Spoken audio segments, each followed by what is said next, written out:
Bueno, pues buenas tardes a todos y a todas. Gracias por venir a este último webinar de una serie de tres que hemos llevado a cabo dentro del proyecto Sembrando Narrativas que Alimentan.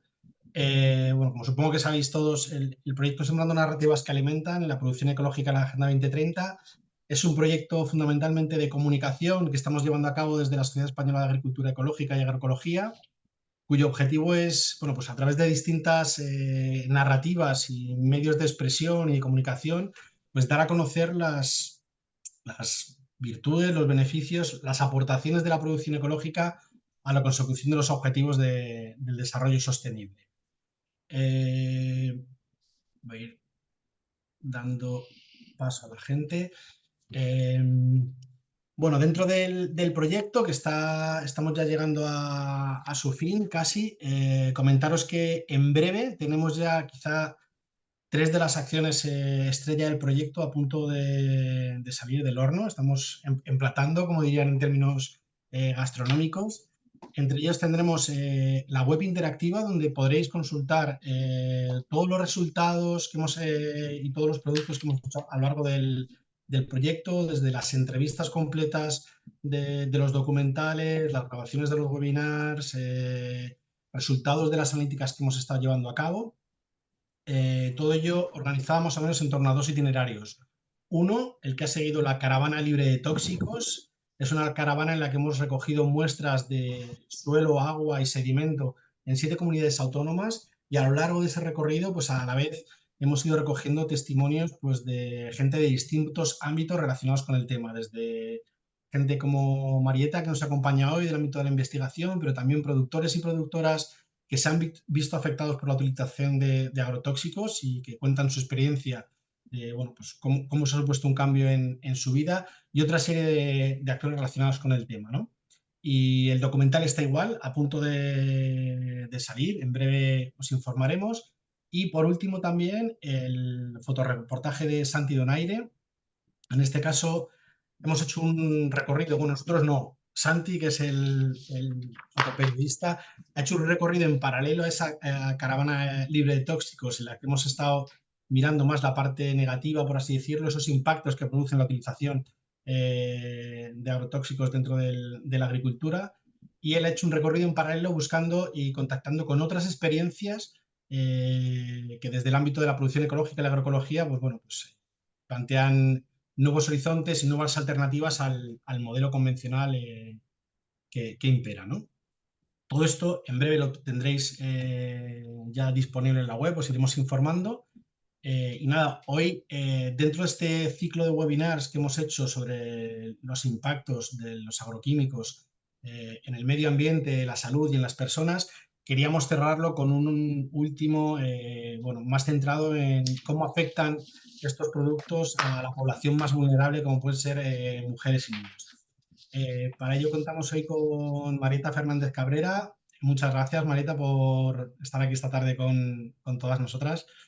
Marieta es catedrática de la Universidad de Granada, es investigadora del Instituto de Salud Carlos III, del Instituto de Investigación Biosanitaria de Granada, y desde hace unos cuantos años ya lidera un grupo de investigación multidisciplinar en el que, corrígeme si me equivoco, María, pues tenéis gente que se dedica a la toxicología, epidemiología, gente que desde distintos ámbitos pues estudian cómo todos estos productos químicos que utilizamos en la agricultura, o que se utilizan en gran parte de las prácticas agrícolas, afectan a nuestra salud. No me enrollo más, os dejo con Marieta. Muchas gracias, Marieta. Al final os dejaremos turno de palabra para que podáis consultarle cualquier duda, cualquier comentario. Si alguien se tiene que ir antes, puede dejar sus preguntas en el chat, yo las recogeré. Y como sabéis, todos los webinarios los grabamos y los dejamos luego en nuestro canal de YouTube, con lo cual podréis consultarlo luego íntegro. Lo dicho, muchas gracias, Marieta, por estar aquí esta tarde con nosotros. Te cedo el turno y adelante. Muchas gracias a vosotros por invitarme y a los que están conectados en una hora a las 6 de la tarde de un mes de julio con lo que está cayendo, ¿no? Como dirían en nuestra tierra. Así que gracias por estar ahí. Y básicamente o lo que vamos a ver esta tarde, lo he centrado, por supuesto, en población vulnerable, pero también me gustaría dar unas pinceladas de cómo se construye la evidencia científica. Es decir, cómo en problemas tan multidisciplinares, tan multifactoriales, somos capaces de llegar a relacionar la presencia de compuestos químicos, como en este caso los agrotóxicos, en población humana con enfermedades prevalentes o con problemas de la salud, que no es un problema nada fácil y que hay que establecer muy bien las condiciones para hacerlo para poder llegar a ese conocimiento. Entonces, en lugar de empezar con la evidencia científica, me he permitido, y espero que os guste y que os resulte de interés, explicar un poco cuáles son las bases para llegar a ese conocimiento. Empiezo compartiendo la presentación que he hecho y por favor necesito que me digáis si veis la presentación o no veis la presentación.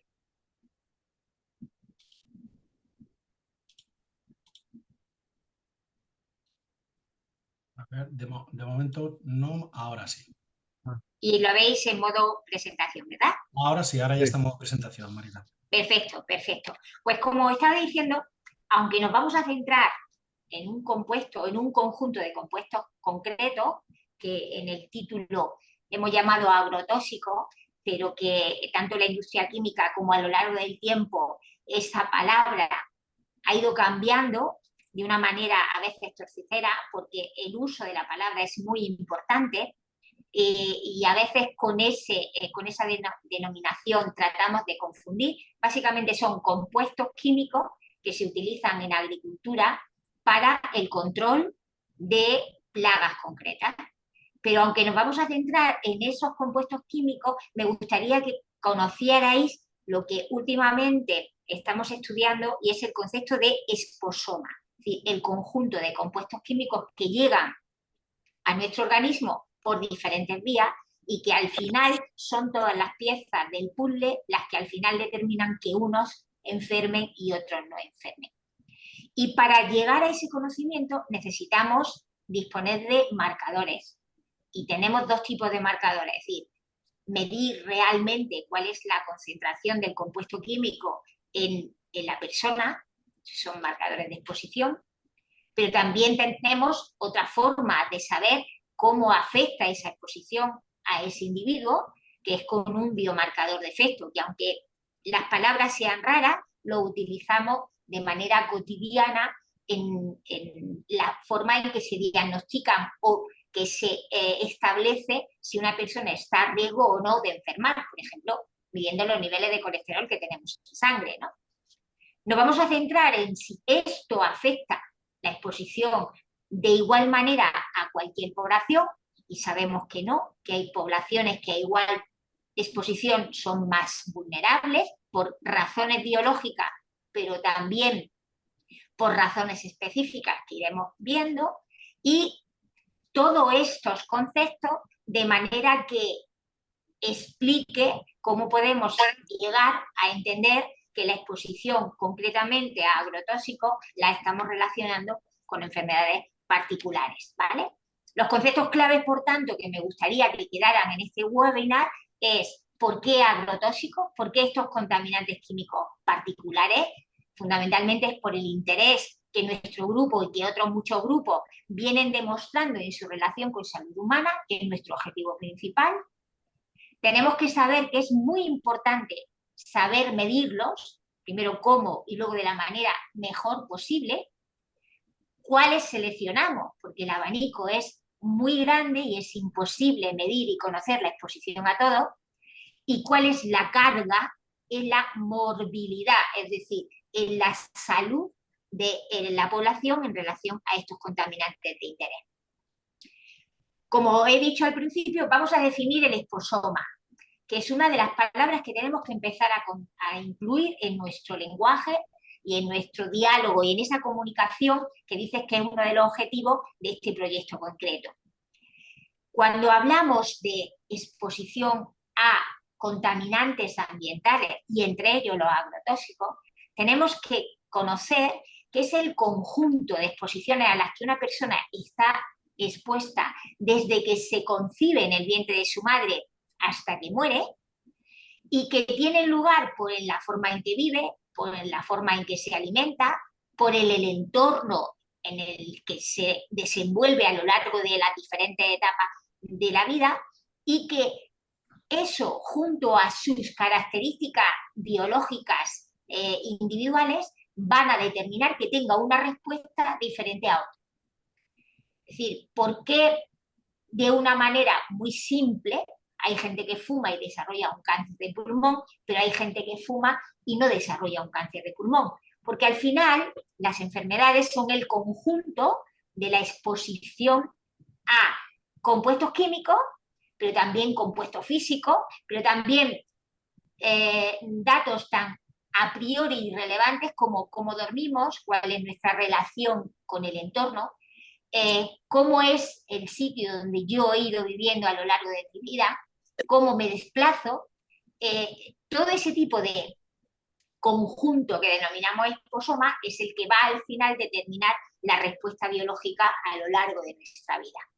Lo que sabemos, y eso se sabe no nosotros, sino con el conocimiento científico que hemos ido acumulando durante muchos años, es que la contaminación, entendida de una manera muy holística, es la mayor causa medioambiental de enfermedad y de muerte en el mundo.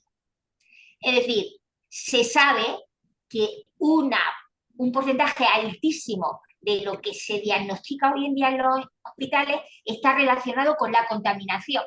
Pero claro, la gente que entiende por contaminación, pues de una manera simple podríamos definir que la contaminación puede ser la que viene a través de lo que respiramos, es decir, elementos que hay en el aire que contaminan ese aire que respiramos, pero también puede haber elementos que hay en el agua y que contaminan el agua que bebemos, pero también puede haber una contaminación por el trabajo que realizamos y por otras causas, como puede ser la dieta. Lo que está claro que es, para que vosotros os hagáis una idea, se estima que en el año 2015, pero seguro que ese número ha aumentado, 9 millones de las muertes que se produjeron en el mundo estaban relacionados con la contaminación ambiental. Es decir, muchísimo más que lo que ocupa grandes titulares en el mundo, como pueden ser las enfermedades infecciosas, como son la exida, la tuberculosis o la malaria. Es decir, todas las enfermedades infecciosas juntas no son capaces de producir la comorbilidad que está relacionado con la contaminación ambiental, ¿vale? Claro, con lo que eso he dicho, nos contaminamos de maneras diferentes. Nos contaminamos a través de lo que comemos, el aire que respiramos, el agua que bebemos, lo que consumimos, es decir, nuestras vías de exposición y nuestras fuentes de exposición. Las tres fundamentales son a través de la respiración, a través de la piel, pero la principal es a través de la ingesta, es decir, la que viene por la ingestión de los alimentos. Y los alimentos vienen contaminados tanto por compuestos químicos naturales que hay en el suelo, como puede ser el cadmio, como puede ser el plomo, pero también vienen contaminados por compuestos de síntesis que nosotros hemos hecho en el laboratorio y que ponemos en el medio por diferentes razones, como puede ser los agrotóxicos, que fundamentalmente tienen el objetivo de aumentar la producción, eliminando pues plagas de diferentes características que se producen pues por diferentes razones, ¿vale? Pero fijaros, los agrotóxicos en sí pueden ser una fuente de contaminación ambiental, pero también puede ser una fuente de contaminación ambiental el subproducto de ese agrotóxico. Es decir, lo que llamamos el metabolito.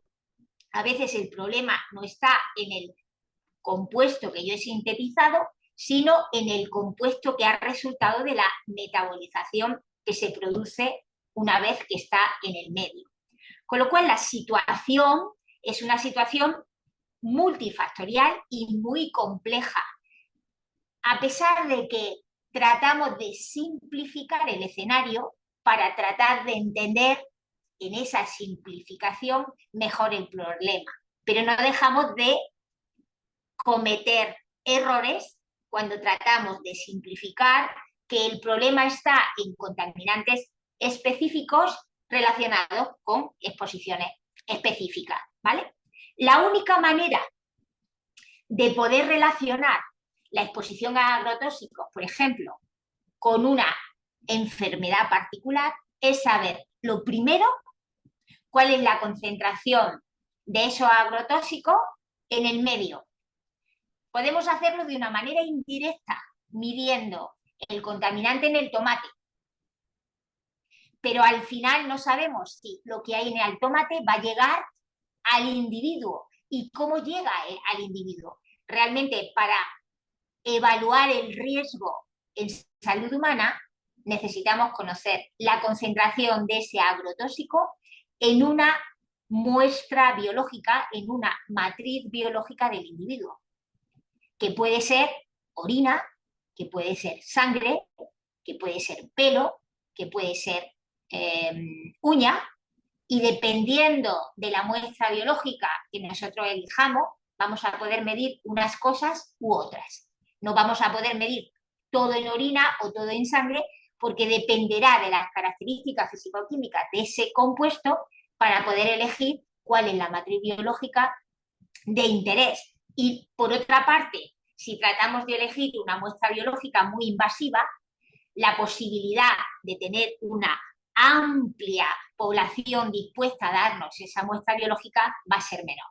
¿De acuerdo? Entonces necesitamos tener, por una parte, evaluar las fuentes de exposición, conocer cómo se incorporan al individuo y, por otra parte, monitorizar de una manera lo más exacta y cuantitativa posible cuál es la dosis interna de esa sustancia en el individuo, preferiblemente a lo largo de la vida.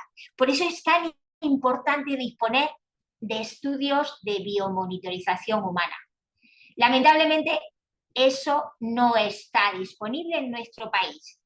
Los estudios de biomonitorización humana que permiten medir la exposición en la matriz biológica, bien del compuesto de interés o de su metabolito, están disponibles en otros países, como por ejemplo, el más conocido es la encuesta de salud de Estados Unidos. Este es el nombre en NHANES, que lleva muchísimos años funcionando, y con una muestra representativa del país saben a qué están expuestos los americanos, a compuestos de interés, entre los que se incluyen algunos agrotóxicos de los que se están utilizando y que pueden relacionados con las enfermedades prevalentes que sufren los americanos.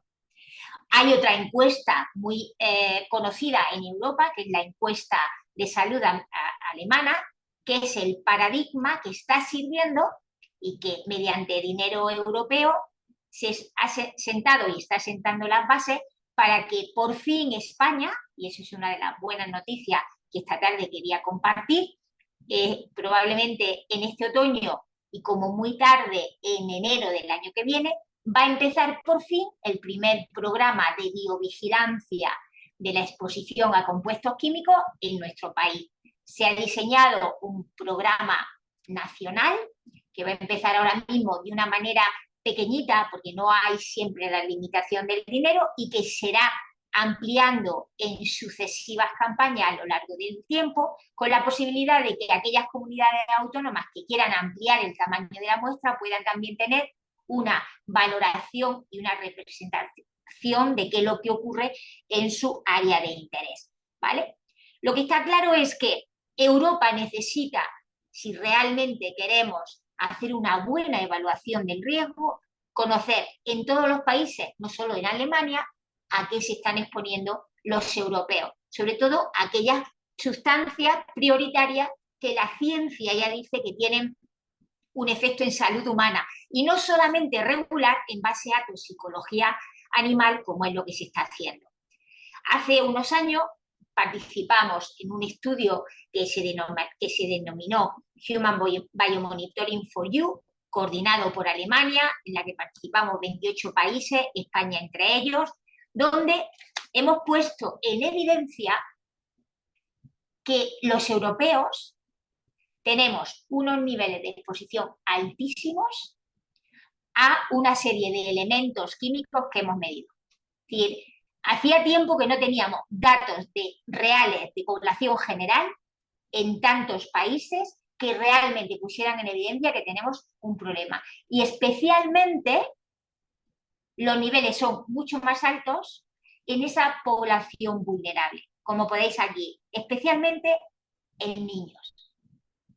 Si esto es así, realmente tenemos que ponernos las pilas y establecer las medidas oportunas para que esos niveles se reduzcan. Y eso solo se puede hacer mediante programas restrictivos que reduzcan de una manera clara la exposición, pero que también volvamos a repetir medidas programadas a lo largo del tiempo para que averigüemos y confirmemos que las tendencias van en disminución. En este primer análisis que hemos hecho de exposición a contaminantes ambientales están los pesticidas.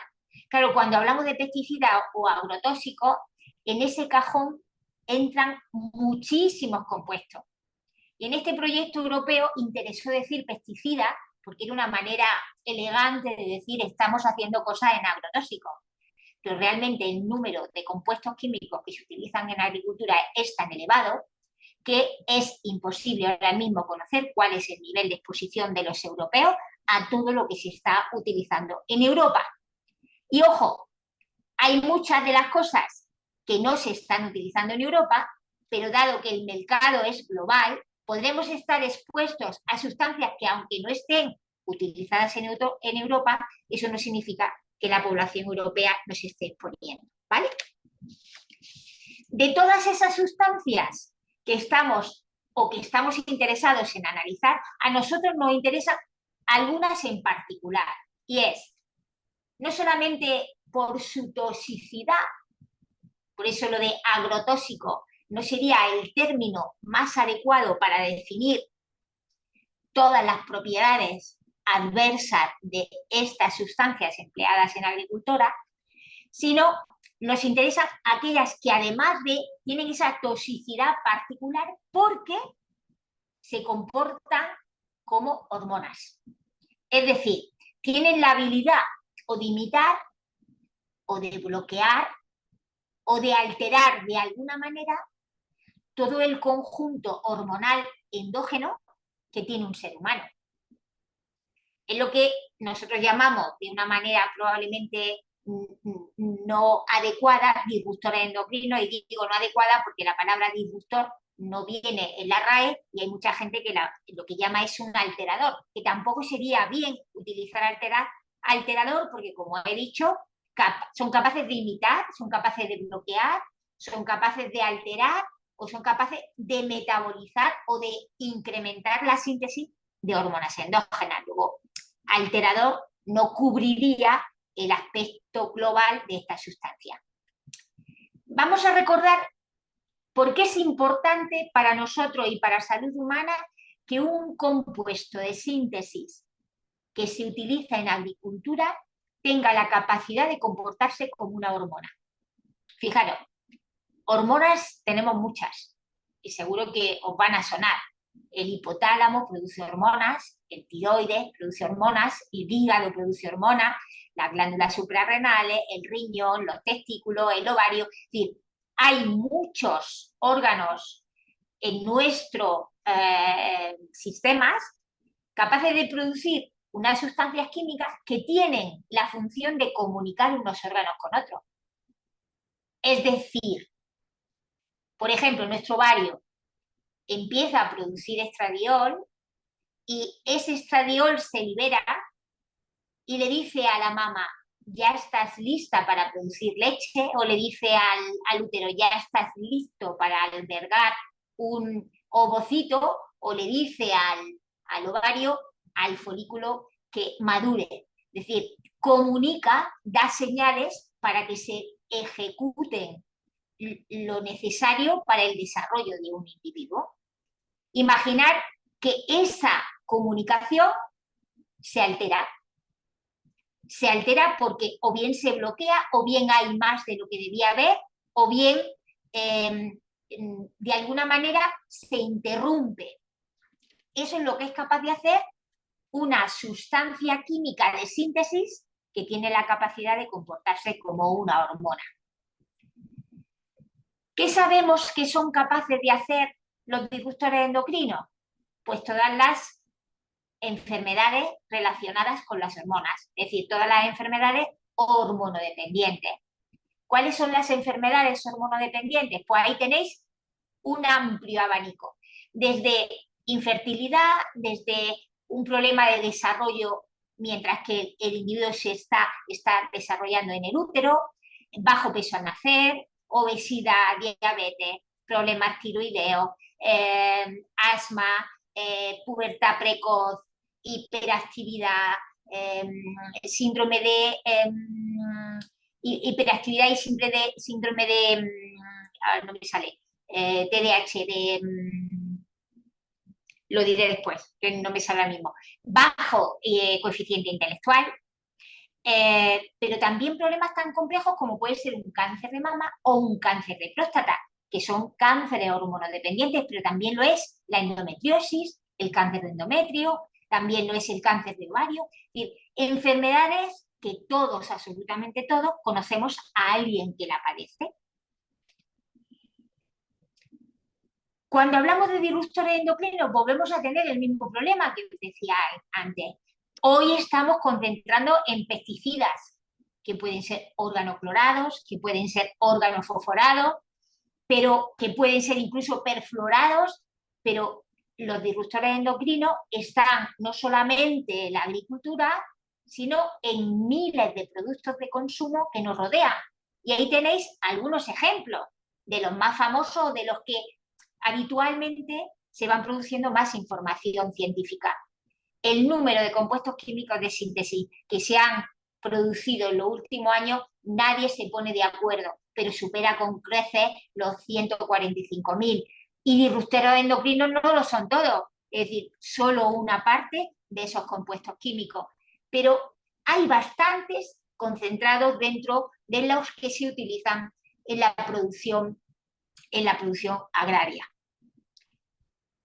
¿Las consecuencias de esta exposición en salud humana? Pues todavía son asociaciones. Es decir, evidencia científica de nivel ensayo clínico aleatorizado, randomizado, a ese nivel nunca vamos a llegar.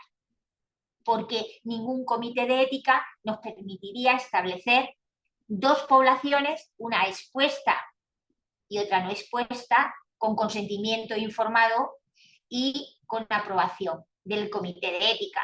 Lo que sabemos es que la gente que tiene más exposición tiene más riesgo de malformación urogenital, de peor calidad seminal, de más riesgo de cáncer de mama, de más riesgo de tener una pubertad precoz o de endometriosis o de cáncer de próstata o de un problema tiroideo. Es decir, ya sabemos que los más expuestos tienen más riesgo.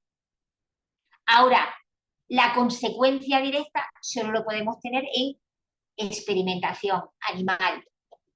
Aún así, la información es tan relevante que todavía, a pesar de no tener esa información de nivel máximo de evidencia, es suficiente para establecer medidas regulatorias, ¿vale?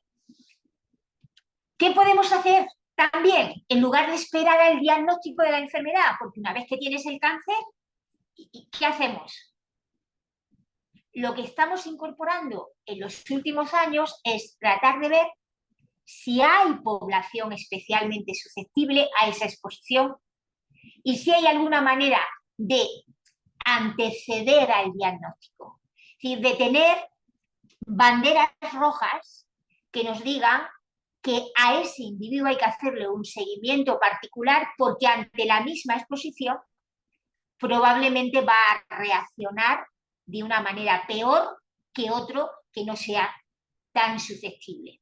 Y es lo que llamamos biomarcadores de efecto. Es decir, si somos capaces de medir cambios biológicos sutiles que antecedan al diagnóstico de la enfermedad como consecuencia de la exposición al compuesto químico. Es lo que os decía yo antes, es lo que normalmente hacemos en la clínica.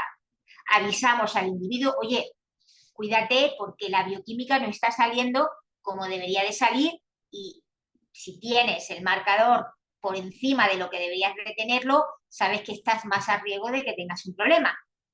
Pues es lo que estamos últimamente incorporando en este tipo de información o de evidencia científica. Los marcadores, igual que los de exposición, igual que vamos a medir cuánto es la exposición del agrotóxico que tiene el individuo en su muestra de orina o en su muestra de sangre, somos capaces de incorporar ahora un marcador de disrupción endocrina, pero también un marcador de carcinogenicidad, que no es igual, o un marcador de estrés oxidativo, o un marcador metabólico o epigenético. Es decir, algo que nos indique que hay que tener un especial cuidado, ¿vale? Cuando nos planteamos en un grupo como el nuestro o dentro de la ciencia tratar de establecer asociaciones entre exposición y efecto, ¿por dónde empezamos? Dentro de ese amplio abanico que tenemos, pues siempre llegamos tarde. Y os voy a decir por qué llegamos tarde. Cuando yo empecé a trabajar hace 30 años, los agrotóxicos de interés eran los compuestos orgánicos persistentes, los famosos COP, el DDT, por ejemplo. Pero cuando empezamos a medirlos y tratar de demostrar que se asociaban a enfermedad, llegó un momento en que los prohibieron. Como si a golpe de decreto, a golpe de prohibición, se acabara el problema. Ahora los que tenemos en el día a día ya no son persistentes, ya son compuestos orgánicos no persistentes, que ahora los veremos. Y que en la no persistencia, de alguna manera, se intuye de nuevo la mala utilización de la palabra en su inocuidad. Y ahora veremos cómo las cosas no son así.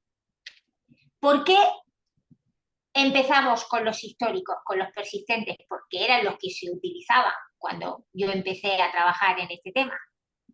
Los famosos DDT o el lindano, hexacloresano, hexaclobenceno, es decir, compuestos que realmente se sintetizaron así, le dieron esa característica de persistencia porque querían que el efecto perdurara en el tiempo, no que se metabolizaran rápidamente y hubiera que estar reponiendo. Se estuvieron utilizando durante 40 años se estuvieron proporcionando evidencia científica diciendo tenemos un problema porque no solamente mata a lo que hay en el medio, no solamente está reduciendo la biodiversidad, empezando por Silent Spring y terminando por problemas reproductivos serios en los que se dedicaban a poner los pesticidas en el medio, y los quitan del mercado prohibiéndolos, pero ojo, prohibiéndolos no en todos sitios, en Europa, pero no en países vecinos como puede ser Marruecos. La prohibición de la docena sucia a la que se han ido incorporando otros muchos no supone una seguridad o una característica de inocuidad en el medio. Precisamente porque la persistencia hace que duren mucho y que por el Real Decreto no desaparezcan del medio. Un compuesto persistente es un compuesto que tiene un halógeno, fundamentalmente su composición, y que sean muy difíciles de eliminar del medio. Esa resistencia a la degradación física, porque los organismos no están capacitados para quitar halógeno, están capacitados para quitar un carbono, para quitar un oxígeno, para quitar un hidrógeno, y para lo orgánico se degrade rápidamente, hace que se incorporen fundamentalmente a la parte grasa de lo que nos rodea, perduren en el tiempo y además con dos características fundamentales, y es que se bioacumulen y vayamos teniendo cada vez más en función de la edad, pero además se biomagnifiquen, es decir, pasen desde lo más pequeño hasta lo más grande.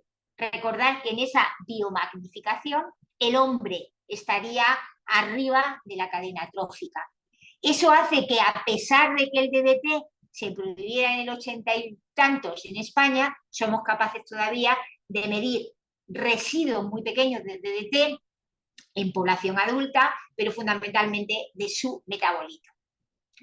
Pensamos que lo halogenado había desaparecido del mercado por Real Decreto. Es decir, todo lo órgano halogenado, lo órgano clorado había desaparecido. Y nos encontramos de repente que ahora los reyes del mambo son los perfluorados. Y uno dice, pero si los perfluorados no tienen nada que ver con la agricultura. Pues sí, los perfluorados, que se denominan forever chemical, que en inglés significa, traducido es químicos para siempre, es decir, el enlace carbono-flúor es de lo más potente que hay en la naturaleza, es prácticamente indestructible, con una vida media larguísima, y están absolutamente en todos lados. Y no tenemos un perfluorado, tenemos, se calcula que más de 12.000 diferentes isómeros o congéneres, porque las cadenas alifáticas son diferentes, el número de hidrógenos que están sustituidos por el flúor son infinitos, y las situaciones de esas combinaciones hacen que la gama de compuestos sea tan grande que se utilicen incluso en agricultura, porque parece ser que la incorporación del flúor al agrotóxico potencia su acción.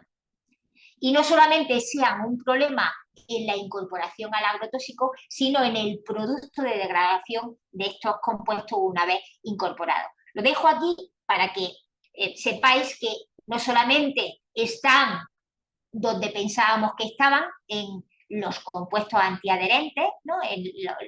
Todo lo que tenemos en la cocina para que no se pegue, sino que también forman parte de plásticos antiadherentes y aislantes, del papel de envolver o de añadidos a plaguicidas, como he dicho, para aumentar su eficacia, ¿vale? Si algo lo estamos utilizando en agricultura, si algo lo estamos utilizando en el medio ambiente, al final llega. ¿Y dónde llega? Pues como os he explicado, en el residuo del alimento. Y si llega en el residuo del alimento a lo largo de una vida de una mujer, cuando le llega el momento de concebir y de darle de mamar a su hijo, este compuesto, que es persistente, órgano halogenado, que se ha bioacumulado a lo largo de la vida de la mujer y que se ha biomagnificado en la cadena trófica, se incorpora a una materia grasa como es la leche y forma parte de lo que la madre le está proporcionando a su hijo. Claro, dicho así, la gente dice, pero tú no puedes decir eso, porque no hay nada mejor que la leche materna. Por supuesto. Pero hay que saber que parte de ese residuo se incorpora a través de la leche de la mujer que lo ha ido acumulando y se incorpora al niño que le está dando de mamar. Luego, eso no es admisible y tenemos que poner remedio. Y no es admisible porque hemos hecho un programa de biomonitorización, hemos utilizado una muestra biológica humana, que es una muestra de sumo interés por el significado biológico que tiene para la alimentación y el desarrollo de un individuo, y hemos demostrado que la exposición existe. Ahora habrá que ver si esa concentración y esa exposición en ese momento concreto del desarrollo del individuo incrementa el riesgo de ese individuo de enfermar cuando ese individuo sea adulto. Pero lo que sabemos es que las concentraciones, aunque bajas, no a uno, sino a muchos, están ya en leche materna. Los pesticidas que ahora parece preocupar, y menos por su no persistencia, son los modernos. Ya no se acumulan, ya se sintetizan y se metabolizan en horas. Algunos consideran que eso es un grado de menor peligrosidad, pero nosotros nos estamos dedicando a ver si eso es así o no es así. Y utilizamos los pesticidas modernos absolutamente para todo. En función de lo que utilicemos, tenemos tanto grupos químicos diferentes como la función que le queramos dar, porque tenemos desde organofosforados, carbamatos, piretroides o neocotinoides, y los podemos utilizar como insecticidas, como herbicidas, como fungicidas, como fumigantes, como raticidas, como nematicidas, acaricidas. Es decir, que dentro de los agrotóxicos no vamos a poder encontrar el culpable. Tendremos que considerar ese concepto de esposoma que yo decía al inicio de mi exposición. Lógicamente tenemos más información de unos que de otros, porque no nos podemos concentrar en todo. Y, por ejemplo, tenemos en nuestro caso, en nuestro grupo de investigación, bastante información del clorpirifos, que curiosamente es un pesticida no persistente que no iba a ser un problema, pero que también lo hemos tenido que prohibir. Es decir, que el clorpirifos es un organofosforado, es un insecticida que se metaboliza rápidamente y que no era peligroso, pero que también hemos sido capaces, nosotros y otros muchos grupos de investigación, de demostrar que la gente con mayor exposición al clorpirifos tiene mayor probabilidad de enfermar por algunas patologías determinadas, después de haberlo demostrado en experimentación animal y en el medio ambiente, como os voy a enseñar. También es el caso de un herbicida, del glifosato. Ahora no nos ponemos de acuerdo. Ahí hay una pugna entre diferentes instituciones que dicen que es un carcinógeno, que no es un carcinógeno, que no hay problema, que sí hay problema, y le hemos dado otros 10 años más de vida para seguir exponiéndonos, pero también para tener la posibilidad de seguir demostrando, como nosotros así lo creemos, que es un herbicida que no debería de utilizarse ni de producirse en el mercado. Lo que está claro es que la exposición a agrotóxicos en España es particular. ¿Por qué particular? Porque compramos casi más que nadie. ¿Es que producimos más que nadie? Pues la extensión de terreno cultivable en España no es mayor que en otros países, pero seguimos ocupando, y estos son datos de Eurostat, son datos disponibles en Europa, las primeras posiciones en ventas en toneladas de compuestos de agrotóxicos que compramos a lo largo de los años. España, si consideramos el total, estaría en las primeras posiciones, pero también si nos vamos separando, disgregando por grupos funcionales, pues vuelve a pasar igual. Estamos en las primeras posiciones en los fungicidas, en las primeras posiciones en los herbicidas, en las primeras posiciones en los insecticidas, y esto ocurre y ha sido ocurriendo a lo largo de los años. Dicen que la cosa no es así, que realmente estamos disminuyendo la producción, pero no es real. Estamos hablando de toneladas, de millones de kilogramos. No estamos hablando de pequeñas cantidades, estamos hablando de una exposición demasiado intensa como para que eso no llegue a la población. Vuelvo a insistir, todos ellos con una vida media muy reducida. Y eso, aunque ellos dicen que no es un problema, puede ser un problema a la hora de saber cómo nos exponemos. Y os voy a explicar por qué. Cuando una sustancia como los primeros agrotóxicos eran persistentes, es decir, se degradaban muy lentamente, con que tuviéramos una muestra biológica y midiéramos la concentración o la dosis interna, la exposición a ese contaminante en un individuo era suficiente. Pero cuando tenemos un contaminante, un pesticida no persistente que se degrada rápidamente, con una sola medida no va a ser suficiente. Porque depende de cuándo se ha producido la exposición. El tiempo entre la exposición y la toma de muestra va a ser importante. Con lo cual, necesitamos adaptar la medida de la exposición para realmente saber la exposición. Porque podemos estar dando datos erróneos, probablemente menos de lo que la exposición real es. Por eso, últimamente también estamos mejorando y también hay que tener cuidado a la hora de evaluar la exposición real a estos contaminantes, que normalmente se mide el metabolito, no el compuesto padre, y se mide en una muestra biológica muy poco invasiva, como es orina. Necesitamos hacer varias medidas de orina o por lo menos tener orinas de 24 horas para saber realmente cuál es la exposición de la persona, que también puede variar a lo largo de la estación del año, de cuándo se produzca la utilización de ese pesticida o de ese agrotóxico en particular. Por lo tanto, si nos centramos, como nos tenemos que centrar en este caso, en la fuente de exposición, alimentación y agua, que en el caso de la agricultura es la fundamental, la gente no sabe que está expuesta, salvo que trabaje, pero lo que es población general no lo sabe, es una exposición inadvertida y estamos expuestos no solamente a un compuesto, sino a múltiples residuos a bajas concentraciones. Ese es el otro error de considerar que porque es baja, es segura. Alguien que está expuesto de manera cotidiana a lo largo de su vida a bajas concentraciones, tenemos un problema, porque no hay que exponerse un solo día a concentraciones altas. Si tú continuamente te estás exponiendo a pequeñas concentraciones por algo que estás utilizando todos los días en el medio, al final tu sistema endocrino colapsa, porque está exponiéndose a bajas concentraciones de manera continua y a lo largo de la vida. Antes he dicho que la posibilidad de saber la exposición es con muestra biológica, pero a veces eso no es tan fácil.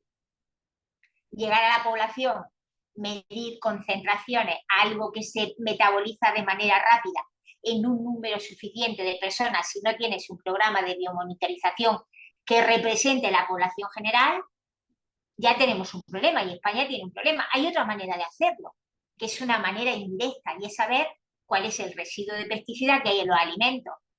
Pero mi pregunta es, ¿tenemos la posibilidad de medir una gama amplia de lo que realmente se vende en el mercado? No.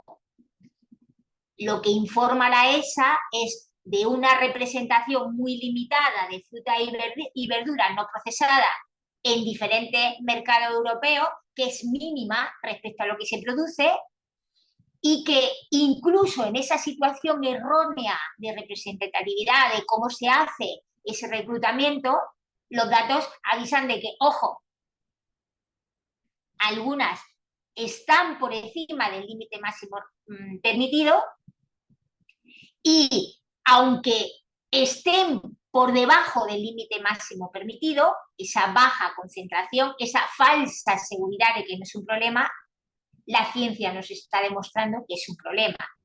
Porque un carcinógeno, en el caso de que algunos de ellos sean carcinógenos, que algunos lo son, no hay concentración segura. El hecho de ser carcinógeno significa que cualquier concentración puede producir un efecto. En el caso de que no sean carcinógenos, probablemente podamos llegar a un nivel de seguridad.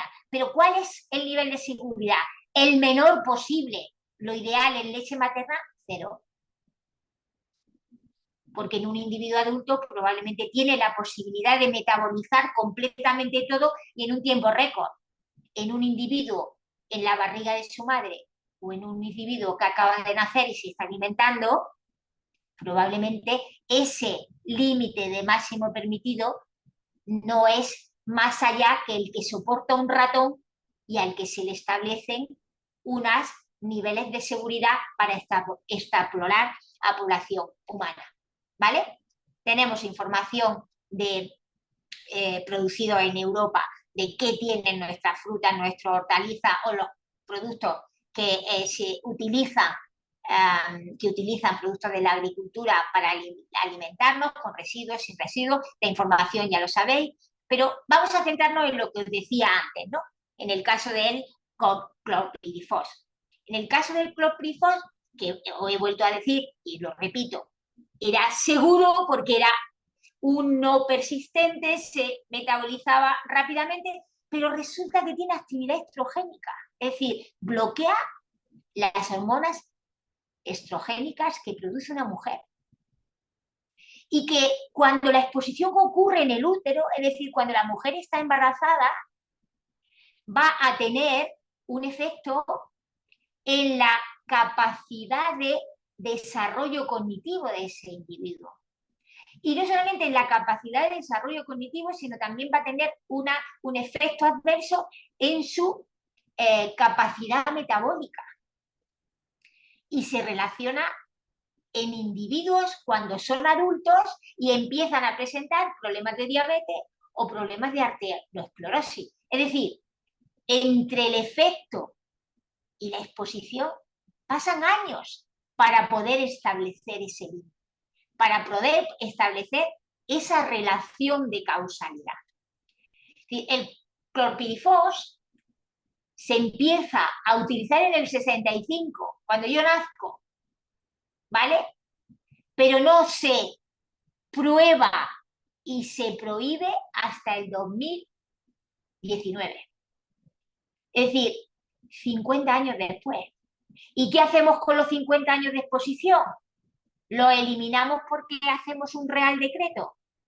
Cuando se ha pulverizado, cuando se ha utilizado para plagas, cuando primero se derogó su utilización en la agricultura y lo pasamos a las viviendas, después lo pasamos a la agricultura, después ya a la jardinería y por fin ya llegamos a un acuerdo de que realmente hay que prohibirlo. Es decir, las situaciones de regulación no funcionan.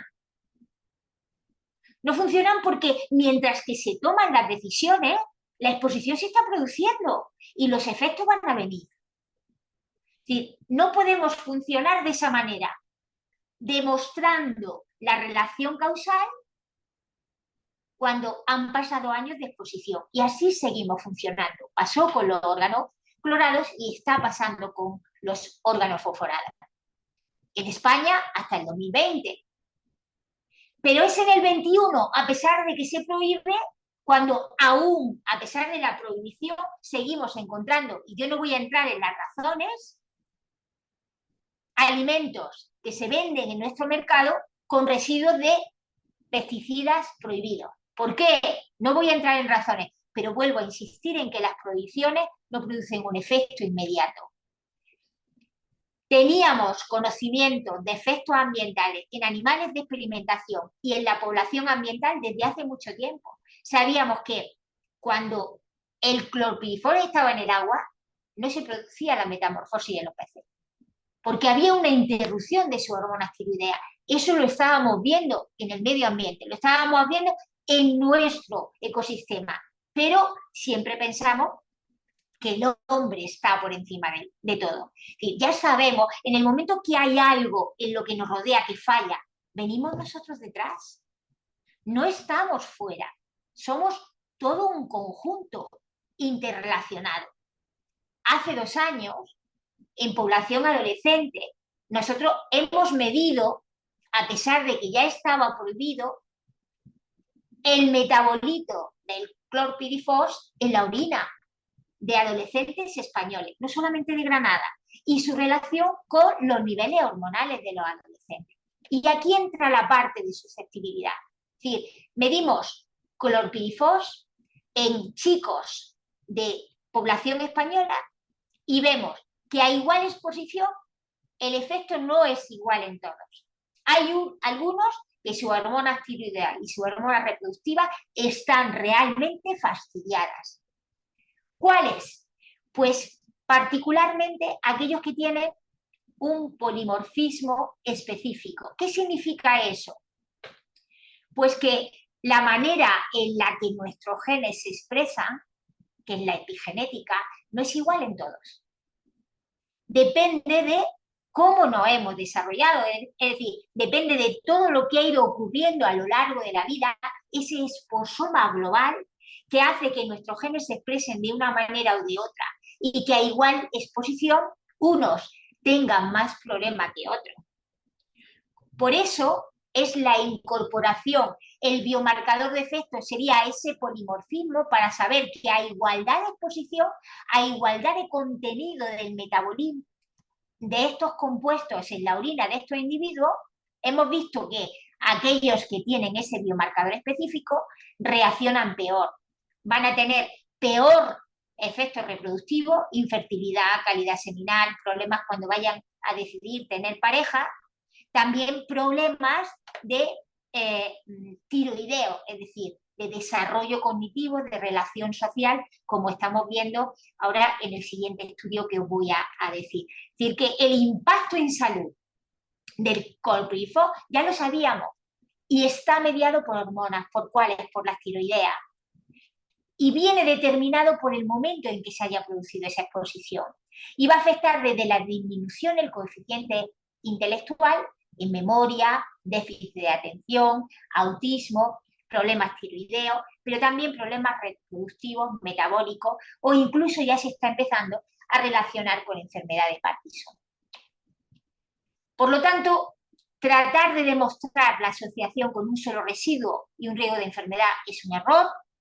Todos tenemos residuos químicos a concentraciones muy bajas.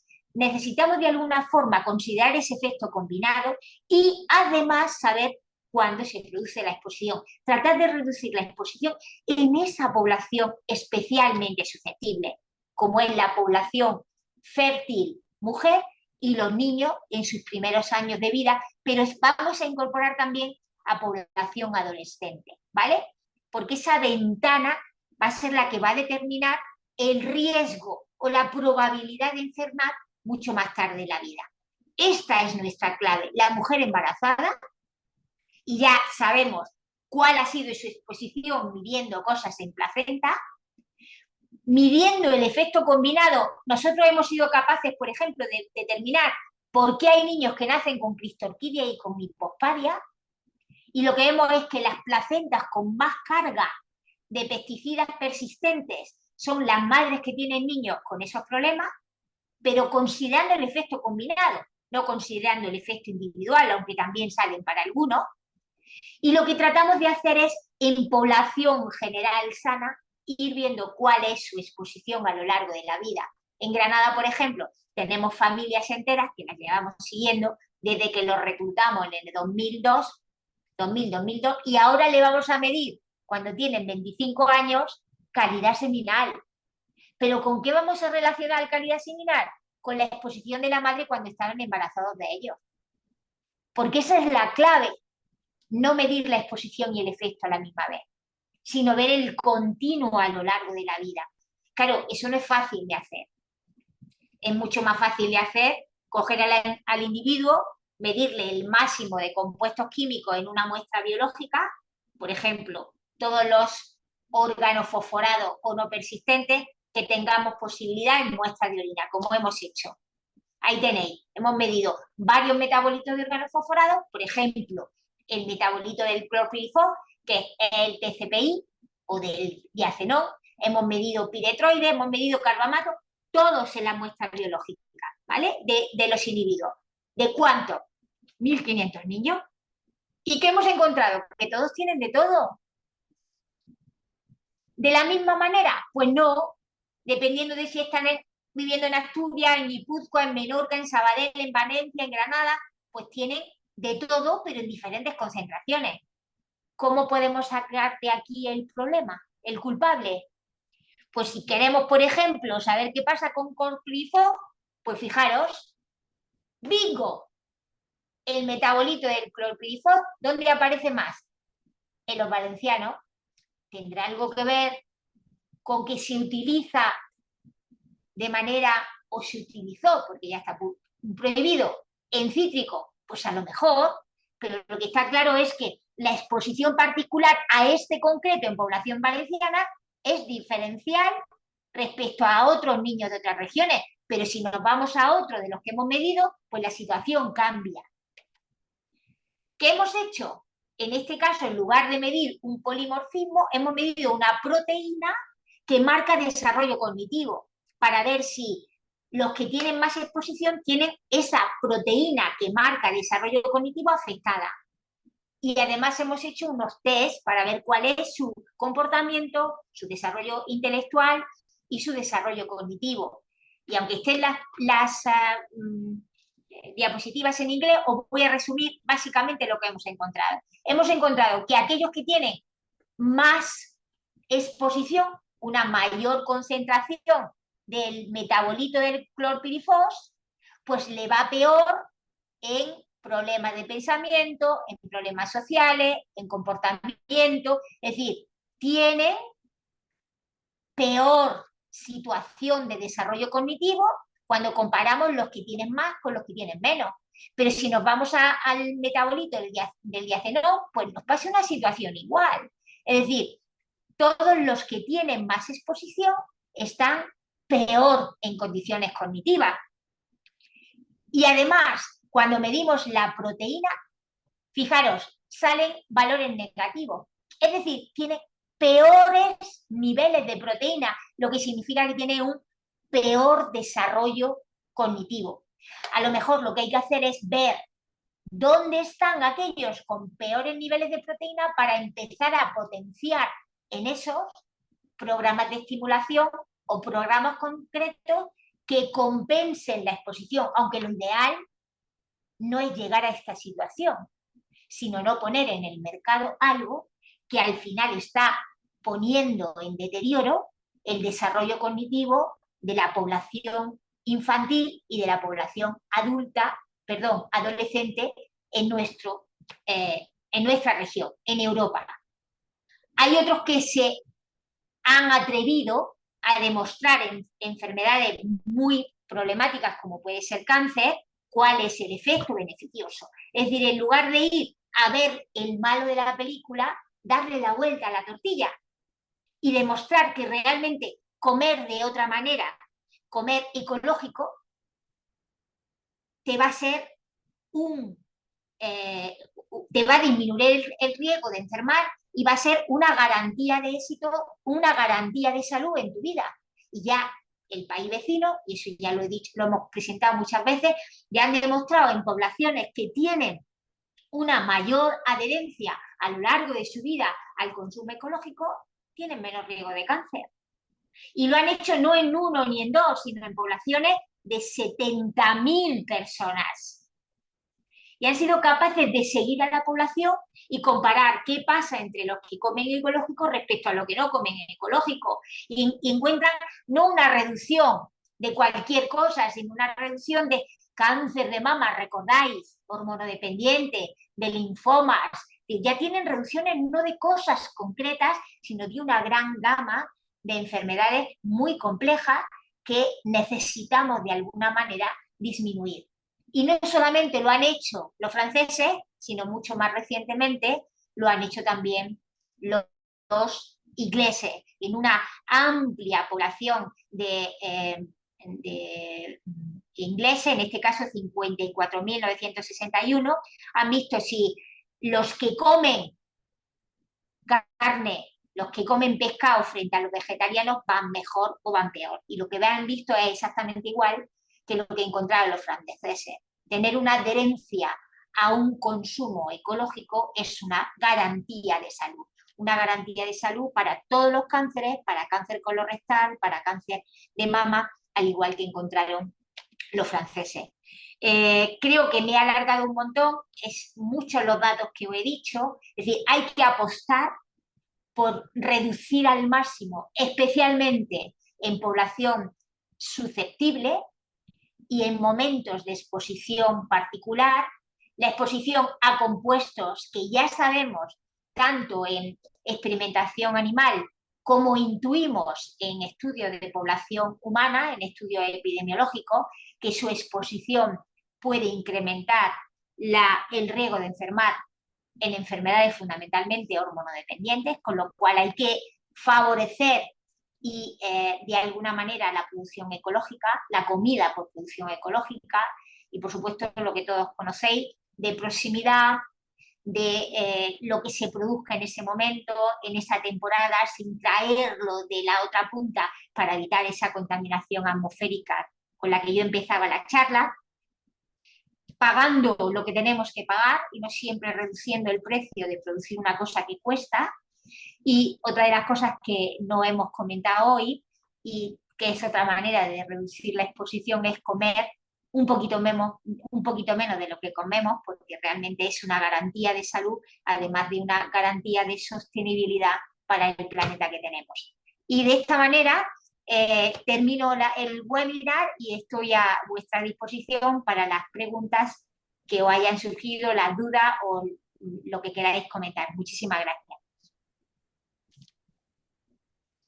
Muchísimas gracias a ti, Marieta. Súper interesante. La verdad es que los pelos de punta después de tu exposición. La verdad es que parece mentira que, bueno, habiendo las evidencias que hay, tengamos que estar como, tengáis que estar, quienes trabajéis en ello, como buscando marcadores para ver cómo podemos anticiparnos a los efectos, en vez de aplicar el principio de precaución y decir, bueno, pues no pongamos en el mercado cosas que no tenemos claro que van a ser perjudiciales para nuestra salud, ¿no? Porque además son cosas como que el otro día escuchaba a Coldo Hernández también, ¿no? Que era como, bueno, pues si son principios que se utilizan para afectar a la vida de seres que no queremos, por así decirlo, dentro de la producción agraria, pensar que no van a afectar a nosotros, ¿no? Que somos seres vivos y que estamos compuestos por organismos igual que el resto, pues es ir muy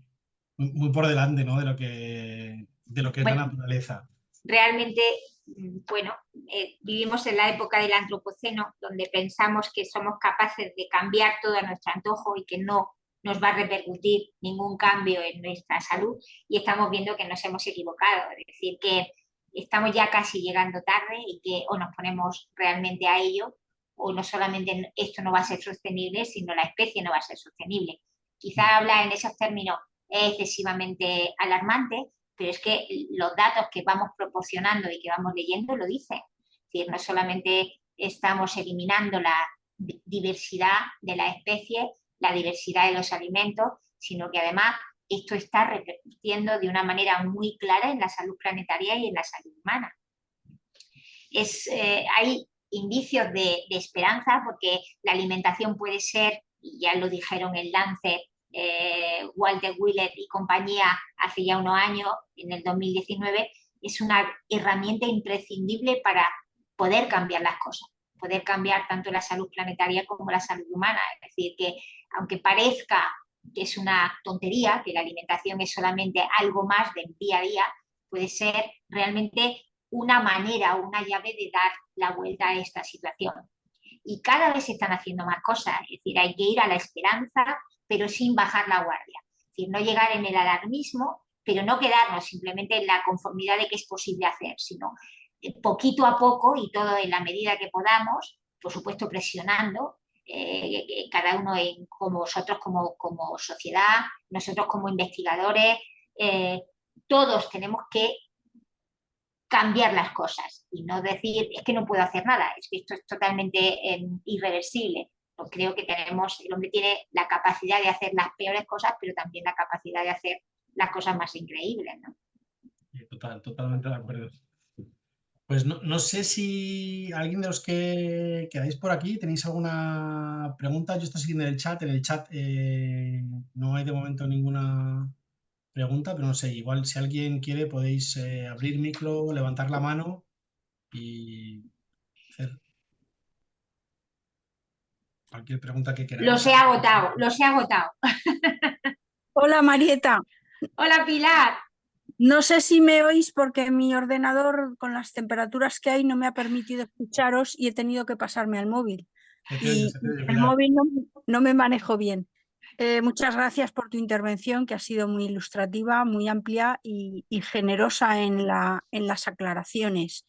Yo quería preguntarte, porque últimamente en La Garbancita estamos trabajando con población mayor, alimentando en un centro de mayores a personas que tienen de deterioro cognitivo.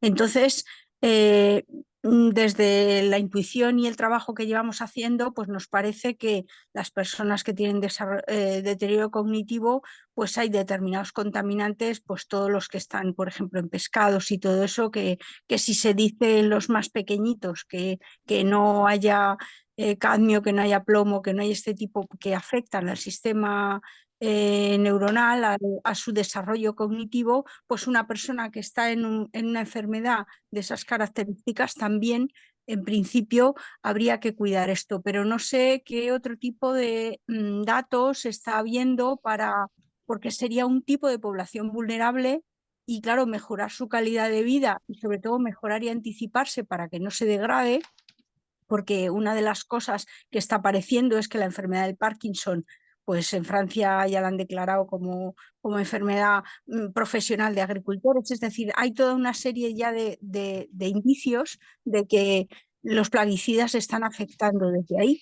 Entonces, bueno, no sé qué nos puedes aportar tú o a lo mejor simplemente las ventanas para empezar a trabajar en esta dirección. Y bueno, me alegro mucho además de que se inicie, aunque pequeñito, un trabajo de biomarcadores, porque sin eso, pues poco podemos hacer. O sea que eso lo has planteado como una ventana de oportunidad y quiero felicitar. Supongo que tenéis mucho que ver vosotros con los pesados que os habéis puesto. Así es.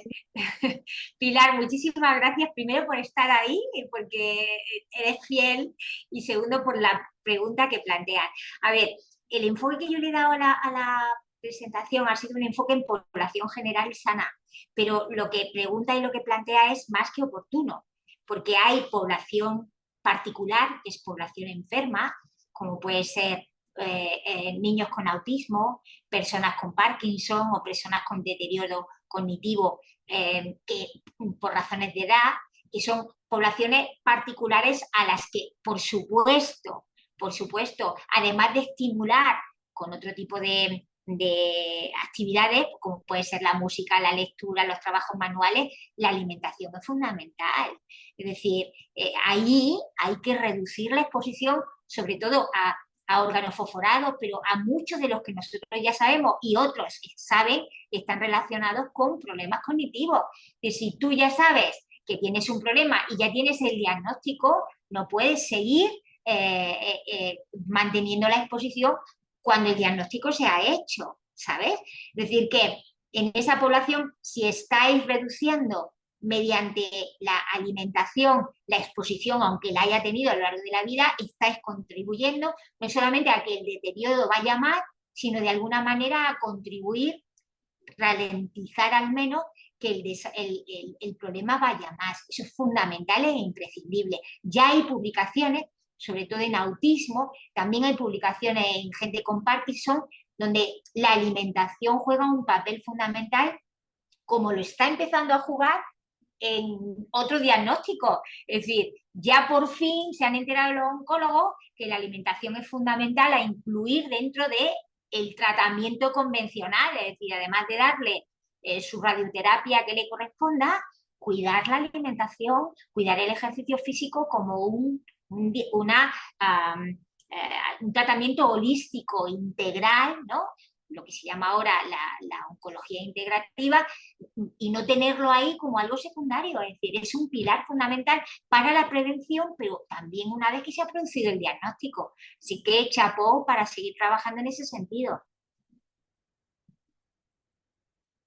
Pues muchas gracias, porque esta pregunta iba con intención, porque estamos trabajando con el Ayuntamiento de Madrid, que ha hecho un plan piloto en un centro, pero que quiere incorporar en todos los demás centros de día donde está haciendo incorporar la alimentación ecológica, con lo cual, pues esta grabación se la voy a pasar y te voy a pedir que esas publicaciones que mencionas me las pases para que pueda también apoyarlas con investigación contrastada. Muy Muchas bien. gracias. Ya no intervengo más, es que como no puedo escribir, me estoy saltando los turnos, perdonadme. Perfecto, Pilar. Muchas gracias, Lo Pilar. anoto para enviaros las publicaciones. Coldo tiene levantada la mano. ¿Quieres constatar algo, Coldo? Pues abre el micro. Cámara también, si Sí, quieres. como siempre, dar las gracias a Marieta bueno, por su esfuerzo de divulgar y en esto casi es donde van mis dudas o mi reflexión. Al final la producción científica que está habiendo sobre estos temas es abrumadora, pero me surgen dos dudas. ¿Cómo está llegando esto? ¿Qué mal está llegando esto a los legisladores, por una parte? Y segundo, a los demás profesionales de la salud. En este caso quizá me centro y quizás soy injusto a los profesionales de la salud de España, que en muchos casos no tienen la información, o cuando la tienen, la descartan o la minusvaloran.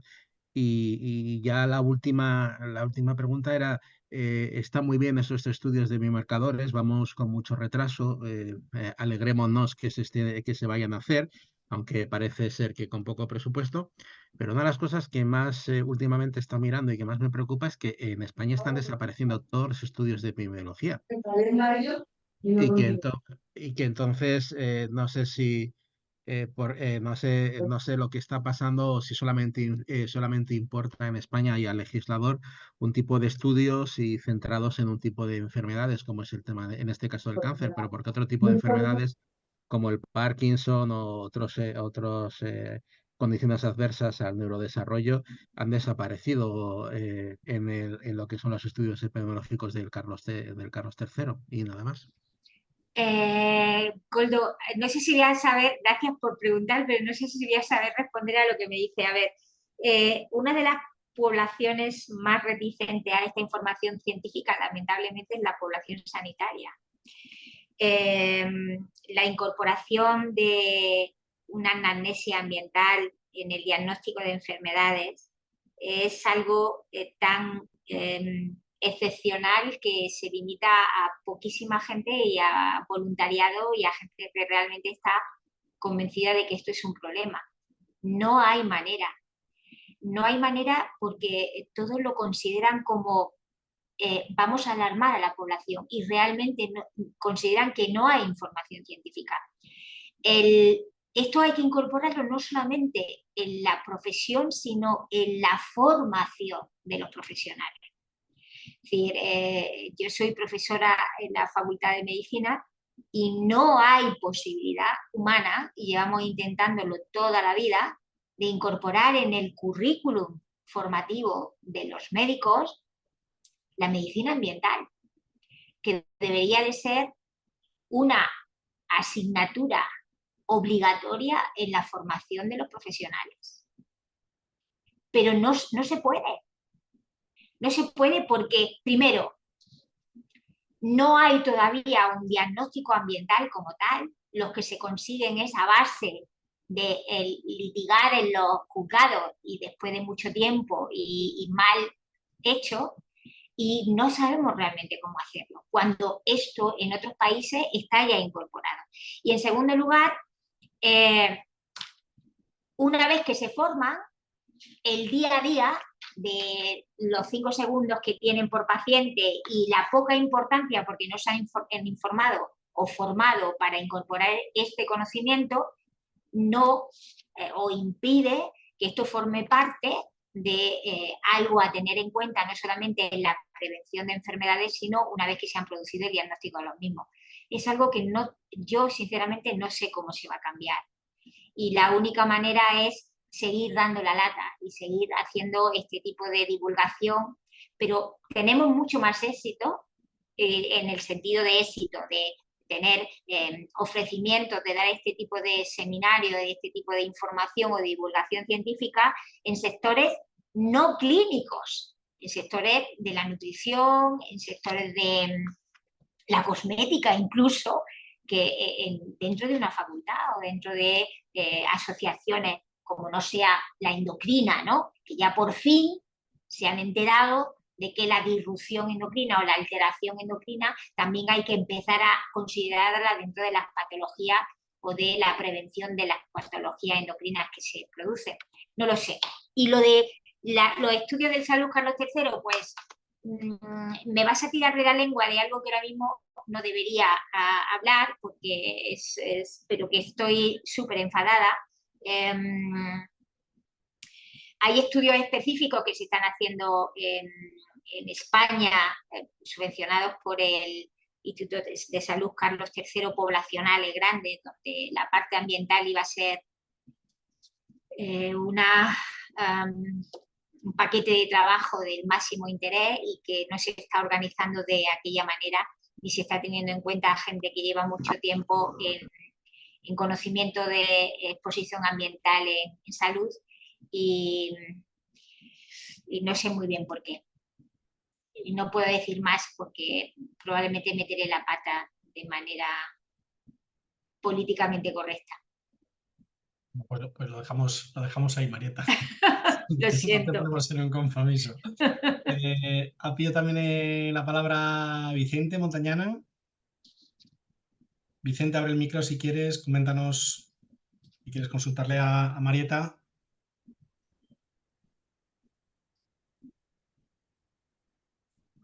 ¿Me oyen? Sí, Sí, perfectamente. Buenas tardes. Bueno, enhorabuena por la charla y por el trabajo para hacerla, que es bastante costoso. Quería hacer dos preguntas, pero es una, la difusión de estas charlas, que claro, la vemos la gente que estamos interesados y creo que nadie más, pero los mismos agricultores en general no saben mucho de esto. No hay muchas charlas para ellos, creo, y tampoco a nivel general en los colegios. Eso sería una cosa, la difusión en qué estado está y la Sociedad Española de Agricultura Ecológica qué hace. Y por otro lado, si ya a nivel hospitalario, que es, bueno, yo he trabajado en un hospital, estos alimentos que se dan a los pacientes, que ya se suponen mal, eh, se necesitan o se piensa que deben ser ya de este tipo de agricultura ecológica, si se ha conseguido algo en este sentido. Muchas gracias. muchas gracias por la pregunta. Pues yo creo que la asociación lleva muchos años trabajando en la divulgación y en la comunicación de este tipo de información. Es decir, yo creo que son uno de las asociaciones que llevan liderando y preocupados por transmitir el conocimiento científico primero a los agricultores asociados, pero no solamente a los agricultores asociados, sino que son muchos los trabajos y los esfuerzos que están haciendo en ese sentido. Yo llevo colaborando con ellos ya muchos años. Mi grupo, no yo, por supuesto empezando por Nicolás, yo desde que me conozco, ¿no? Como aquel que dice, es decir, que el problema es que sigue siendo minoritaria, es decir, que esto debería de ser algo mucho más incluido dentro de la formación escolar, incluido dentro de la formación a todos los niveles, es decir, empezando porque la alimentación debería de ser una asignatura que se diera en los cursos pequeños. Hace unos años, yo siempre les comento, soy profesora en el grado de nutrición humana y dietética de la universidad, no solamente en la Facultad de Medicina, y les comento que cuando en Japón empezaron a ver que la población, la prevalencia de sobrepeso en la población infantil estaba saliéndose de lo que era saludable, establecieron un programa que empezaron por los más pequeños. Es decir, en los colegios la alimentación empezó a ser una asignatura obligatoria, los niños participaban en la selección, en la preparación de la comida y controlaron el problema de obesidad. Es decir, que se lo tomaron en serio no solamente con charlas de divulgación, sino algo que llegue a toda la población y poniendo a disposición de la población un alimento realmente saludable. Es decir, no puede ser que uno vaya al supermercado y que un kilo de naranjas ecológicas sea mucho más barato que comprarse una hamburguesa en McDonald's y que si encima te promocionan. Es decir, eso no debería de permitirse en un país, empezando por ahí. Pero aún así nos estamos peleando con el Nutri-Score y si le ponemos el sello verde o el sello rojo al aceite de oliva virgen extra. Es decir, que ya hay errores de concepto donde es difícil y donde probablemente tendríamos que ponernos de acuerdo no solamente los que estamos convencidos, los que somos investigadores o los que son agricultores interesados o clínicos preocupados con el tema, sino de una manera mucho más multifactorial o multidisciplinaria, donde intervinieran muchos más sectores de la población para realmente abordar un problema de salud, que debería de ser uno de los principales problemas del país junto con la educación. Pero ahí se me escapa un poco cómo abordarlo, porque con mi labor como primero docente universitaria y segundo como investigadora, es hacer llegar al máximo número de personas aquellos datos que produzco, pero no solamente con artículos científicos publicados en inglés y en las revistas de impacto, sino de alguna manera respondiendo a ese dinero público que yo recibo para hacer la investigación. El dinero público que yo recibo para hacer mi investigación viene de todos los ciudadanos y deberían de ser todos los ciudadanos los que conocieran en qué se utiliza ese dinero. Se utiliza en producir esa ciencia, pero no les llega. Sí, correcto. Pues Sí, una sí, de las eso cosas es. que, Gracias. Vicente, que estamos haciendo desde la SEA y que venimos haciendo, hemos hecho no Sí. solamente con este proyecto, con el Sembrando Narrativas, ya venimos haciendo los proyectos con una componente más de comunicación, como el anterior a este, el Comunica que Alimenta, es trabajar no solamente directamente con el sector, sino con otros sectores como la hostelería y la restauración, o con el ámbito del periodismo, precisamente para intentar eso, ¿no?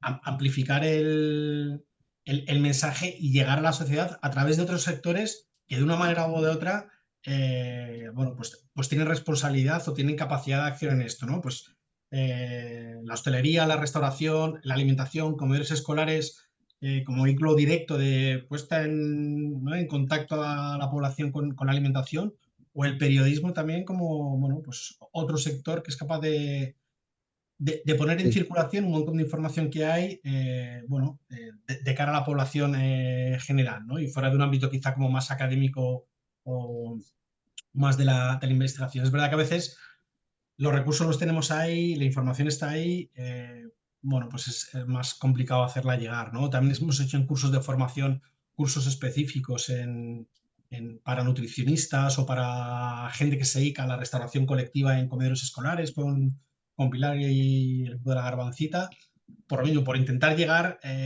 bueno, a la población y también desde ámbitos desde la infancia, ¿no? Y que desde abajo podamos ir generando ese conocimiento. Muy bien. Mira, solamente añadir una cosa, y una de las cosas más bonitas que hemos hecho en los últimos años ha sido, estamos trabajando con la Escuela de Hostelería de aquí de Granada, es una escuela de formación profesional bastante reconocida, donde forma en grados de FP de primero y segundo grado a los futuros cocineros, a los que van a servir mesas, a los que nos van a deleitar en el futuro cuando vayamos a diferentes restaurantes.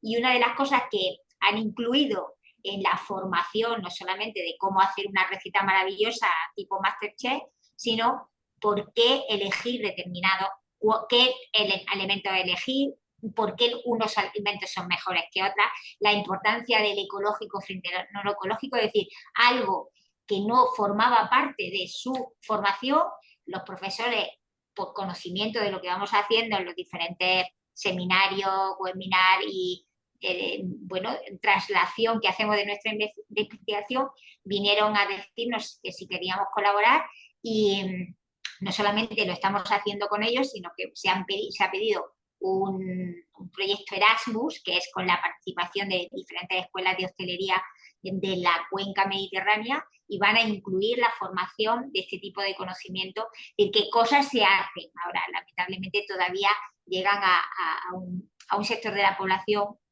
lamentablemente minoritario. Claro. Claro, si se pudiera dar en los colegios a los chicos y chicas mayores, por lo menos saldrían con una idea y a nivel sanitario, en medicina, que tampoco hay nada, pero por lo menos en primero de carrera debía haber alguna introducida en algún tipo de las asignaturas, estas charlas que son muy interesantes, muy importantes y a largo plazo veremos que se hará seguramente, espero. Yo también lo espero, yo también lo espero. Espero. Muchas gracias. Muchas gracias. Bueno, a mí se me ocurre también añadir algo desde el lado de SEAE también, estoy en la junta directiva, que es la incidencia política. Esta semana el Ministerio de Agricultura ha presentado su inicio de trabajo en una estrategia alimentaria, declara que quiere que haya mucha participación veremos a ver cómo lo recogen, pero sería muy importante porque cuando ellos hablan de alimentación sostenible y saludable, la agricultura ecológica no está en las primeras opciones. Y por supuesto tienen mucho miedo de abordar la problemática de los plaguicidas, porque no vaya a ser que el sector agroalimentario se vaya a enfadar o incluso se reste viabilidad a la agricultura y a la ganadería, cuando en realidad tendríamos que estar ayudándoles a hacer esa transición ecológica justa.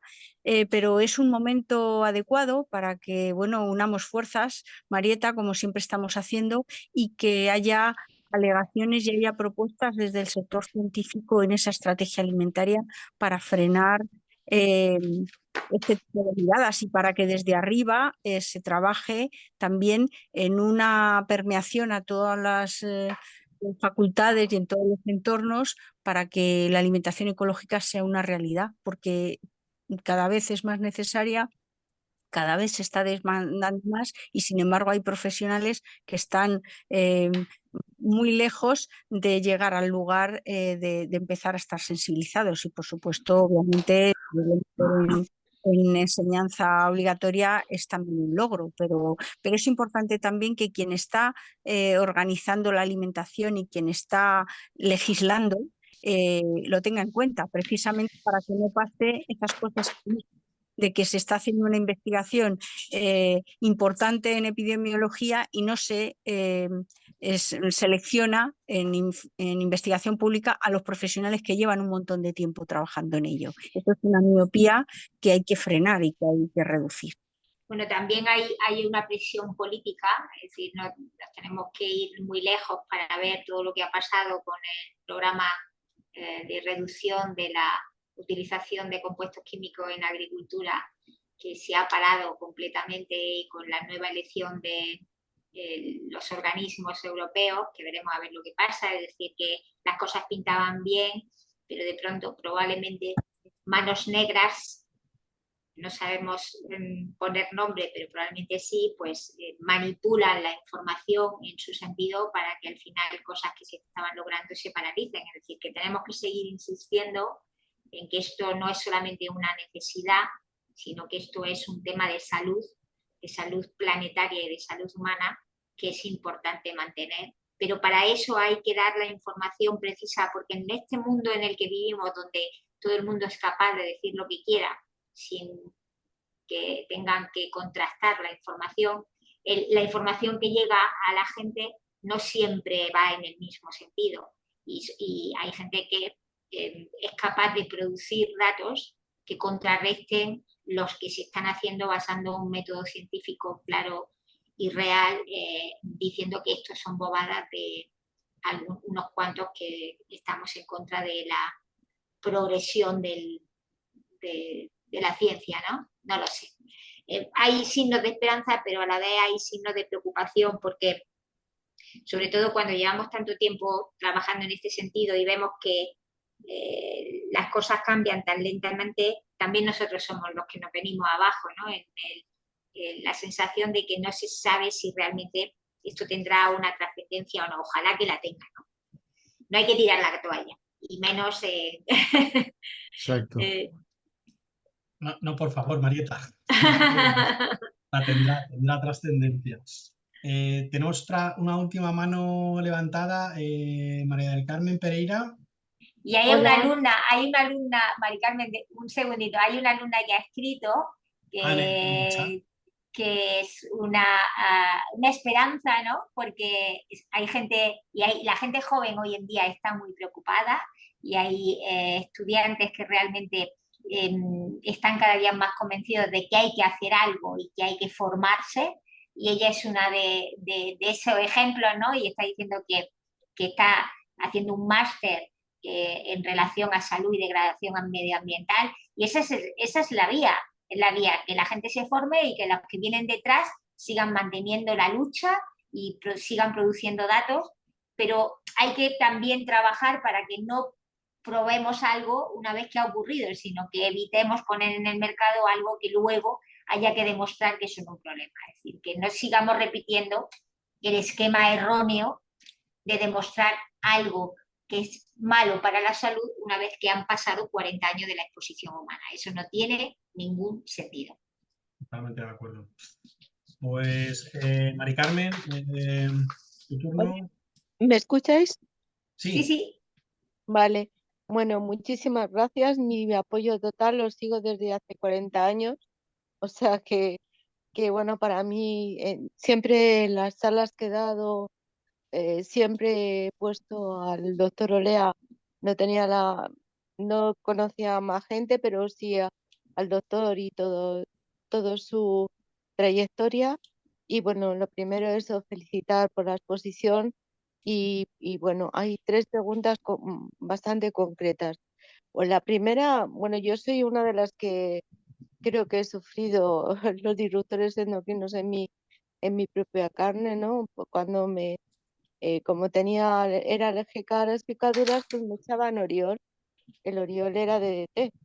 Y yo creo que muchas de las cosas que he desarrollado posteriormente eran debidas a ese Oriol que me echaron, ¿no? Entonces, esa pregunta es, ya que soy súper consciente, lo estoy haciendo desde hace mucho tiempo, pero no consigo resultados, digamos, a corto plazo, vamos, ya a largo plazo, porque ya soy mayor, ¿no? Pero que me gustaría saber si algún día me podría desintoxicar. O sea, sinceramente, ¿no? Porque, bueno, lo último que estoy probando es homeopatía, con un tratamiento homeopático que me han mandado, pero no sé si eso es suficiente. Luego, lo siguiente es, digamos que, por ejemplo, en Madrid se está haciendo los huertos escolares, que está muy bien, pero yo que trabajo en colegios, o sea, es que ese tema no se habla en absoluto. Bueno, eh, el que he seguido este año incluso, o sea, me ha sorprendido porque, bueno, la idea de un huerto ecológico no se tiene todavía por la gente que se ha contratado, ¿no? O sea, lo que se hace es un huerto, se enseña, hemos pasado de la etapa de que los niños no aprendan que la leche no nace en el tetrabric, sino que se hace de forma natural, pero nada. Entonces, me gustaría saber cómo habéis conseguido lo de que se hable en la escuela esta de formación profesional de estas cosas, ¿no? Yo sé que Pilar lleva muchos años con todos estos temas, pero realmente yo que estoy en los colegios, pues me doy cuenta de que deja mucho que desear lo que se hace en papeles a lo que realmente luego se lleva a la práctica, porque creo que la gente que está trabajando ahora mismo en este tipo de cosas no está bien formada en este tema.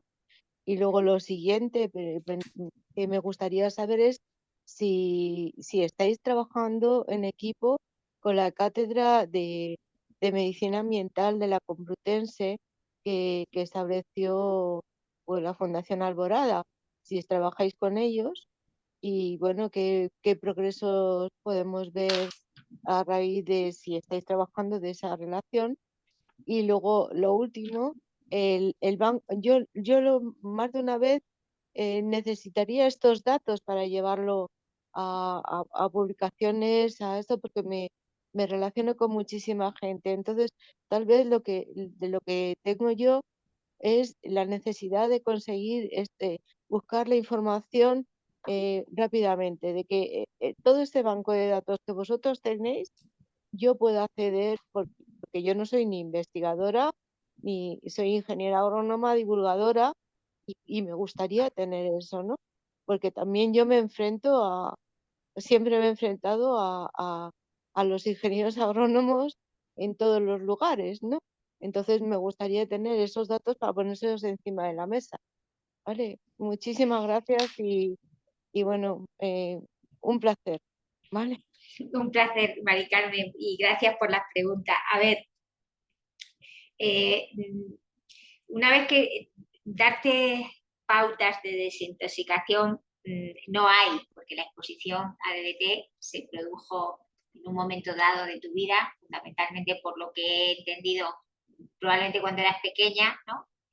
y no tendrá DDT, pero el DDT hizo su efecto y su efecto queda ahí y ahora lo que probablemente estará intentando es reducir la sintomatología que tiene, pero más que preocuparte de reducir la contaminación es fortalecer mediante alimentación, mediante ejercicio físico, todo lo que contrarrestre de alguna manera aquellos efectos que hayan quedado, ¿no? O aquellas lesiones o aquellos inconvenientes que esa exposición particular tuvo lugar. Es la única recomendación y la única posibilidad que se te puede dar, ¿no? Porque no hay otra. ¿Por qué tenemos la posibilidad de trabajar con la Escuela de Hostelería? Pues fíjate, porque el director de la Escuela de Hostelería lo diagnosticaron de cáncer. Lo diagnosticaron de cáncer, lo conocimos en el hospital y hablando con él como paciente, le preguntamos que cómo se alimentaba, hicimos amistad y a partir de sentirse tan vulnerado y enfermo dijo, esto lo tienen que saber mis alumnos. Y fue un empeño personal como director del centro de que sus alumnos de alguna manera, por supuesto, con el grado de conocimiento que se puede incorporar en formación profesional de alguien que se está formando en este aspecto, pero de una manera muy sutil y muy sencilla, hemos ido trabajando poco a poco, primero con seminarios, pero hemos incorporado hasta qué tipo de utensilios, la necesidad de saber elegir incluso cómo hacerlo, que si se puso de moda el MasterChef, cocinar a baja temperatura en plástico, cosas de ese tipo, ¿no? Y de esa manera ellos han ido animando a otras escuelas de hostelería como un valor añadido de oferta en su programa frente a estudiantes que quieren cursar y tienen siempre más estudiantes de los que quieren entrar de los que pueden, precisamente por ese nivel distintivo. Luego, muchas veces pasa de una manera irracional. Cuando alguien ya sabe que a lo mejor si él hubiera tenido esa información, a lo mejor no hubiera enfermado o de alguna manera hubiera puesto algún tipo de remedio para ralentizar ese problema, porque no lo sabemos si es posible o no. Trabajamos con datos poblacionales, no con datos individuales. Por supuesto que trabajamos con la Cátedra de Medicina Ambiental. Nicolás es un asiduo e íntimo amigo de Pilar y fue uno de los que generaron, de los artífices de esa cátedra en la Complutense y sigue colaborando y participando en la formación y en todo lo que se viene desarrollando, que ya son muchos años, ¿no? Y increíblemente, aunque no te lo parezca, tenemos muy buena relación con los ingenieros. De hecho, conocimos a un ingeniero agrónomo, yo particularmente en uno de los congresos de Valencia de la sociedad, y a partir de esta charla, de una de las charlas que dimos, organizó un máster en la Escuela de Ingeniería Agrónoma en Zaragoza. Es un máster que se viene impartiendo, creo que lleva 4 o 5 años, y en los que hay un módulo específico donde incorporamos esta información, es decir, que poco a poco, no somos los únicos que trabajamos en este sentido, pero hemos ido abriendo las posibilidades y trasladando la información. Claro, nuestra información, cuando me dice, ¿dónde está esa información? Nosotros publicamos como nos exigen la ANECA y las exigencias de calidad de una universidad, que tienen que ser artículos en inglés, en revistas de impacto del primer cuartil, y lamentablemente hacemos poco en español, es decir, uno entrando en la base de datos de PubMed, ¿no? de la biblioteca biosanitaria americana, que está disponible para todo el mundo, ahí está toda nuestra información. Tú buscas Nicolás Olea o busca, mi nombre real es Mariana Fernández, y ahí está toda la información disponible de todo lo que publicamos, está disponible para todo el mundo, y si estás interesado en algo en particular, por supuesto que te lo podemos enviar, faltaría más. Como he dicho antes, es nuestra obligación utilizar ese dinero que recibimos de proyectos nacionales, internacionales o regionales, y la forma de trasladar esa información es mediante artículos científicos. Muchas gracias, os la pediré. Gracias. Muy bien, pues muchas gracias. No sé si queda alguien más. En el chat no hay ninguna consulta más. No sé si alguien de los que quedáis tenéis algún último comentario. Si no, llegamos ya casi dos horas. Aquí aprovechando todo el conocimiento de Marieta. Si nadie levanta la mano, yo creo que lo podemos dar por finalizado. Muchísimas gracias, Marieta. Más que interesante, un gustazo tenerte en este último webinar de esta serie de 3, relacionado con el impacto de estos agrotóxicos en el medio ambiente, la salud y las personas.